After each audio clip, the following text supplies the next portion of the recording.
మెదక్ జిల్లా నర్సాపూర్ నియోజకవర్గ Congress party camp కార్యాలయంలో మాజీ రాష్ట్రపతి డాక్టర్ సర్వేపల్లి రాధాకృష్ణన్ జయంతి సందర్భంగా వారి చిత్రపటానికి పూలమాల వేసి ఘనంగా నివాళులర్పించారు. నర్సాపూర్ మండలం రుస్తుంపేట గ్రామంలో జిల్లా పరిషత్ ఉన్నత పాఠశాల గురు పూజోత్సవం సందర్భంగా ఉపాధ్యాయులను శాలువాలతో సత్కరించిన మెదక్ జిల్లా కాంగ్రెస్ పార్టీ అధ్యక్షుడు ఆంజనేయులు గౌడ్ ఈ సందర్భంగా మాట్లాడుతూ విద్యార్థులు ఉన్నతంగా ఎదిగేందుకు గురువులు చేసే సహకారం వెలకట్టలేదని తెలిపారు. ఈ కార్యక్రమంలో మాజీ జెడ్పీటీసీ శ్రీనివాస్ గుప్తా, మాజీ ఎంపీపీ జ్యోతి సురేష్ నాయక్, శ్రీనివాస్ గౌడ్, నర్సాపూర్ బ్లాక్ అధ్యక్షులు రిజ్వాన్, నర్సాపూర్ పట్టణ అధ్యక్షుడు ఆంజనేయులు గౌడ్, నర్సాపూర్ మండల అధ్యక్షుడు మల్లేశం, శ్రీనివాస్ రెడ్డి, నాయకులు, కార్యకర్తలు పాల్గొన్నారు.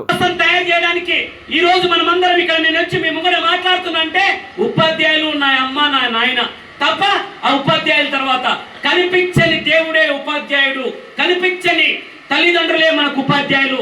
దైవంతో సమానంగా ఉపాధ్యాయులకు విలువనియ్యాల్సిన అవసరం ఈ సమాజంలో ఉంది.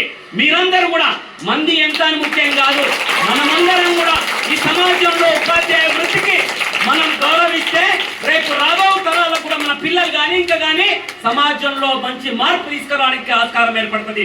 మన సమాజం బాగుపడాలంటే ఉపాధ్యాయులు మంచి నైపుణ్యం గల్లోలు ఉండాలా, క్రమశిక్షణ గల్లోలు ఉండాలా.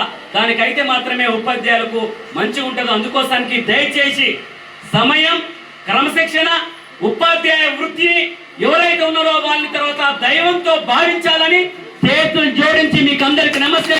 మరిన్ని అప్డేట్స్ కోసం మా ఛానల్ని సబ్స్క్రైబ్ చేయండి.